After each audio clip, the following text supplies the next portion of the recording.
to download and install Xbox app on Google Play Store. Hi everyone, welcome to the channel.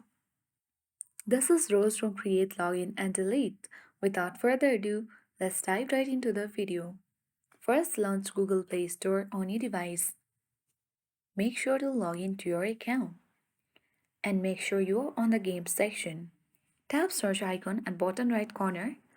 Tap search bar at top. Type in Xbox and press enter on your keyboard or tap search icon on your keyboard. Now you will get the app. Make sure you get the official application of Xbox. Tap install button next to it.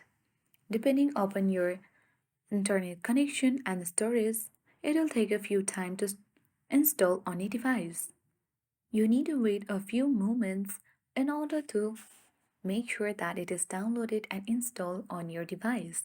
Once it is installed and downloaded, you can easily open it, sign in with your Microsoft account, and use Xbox app.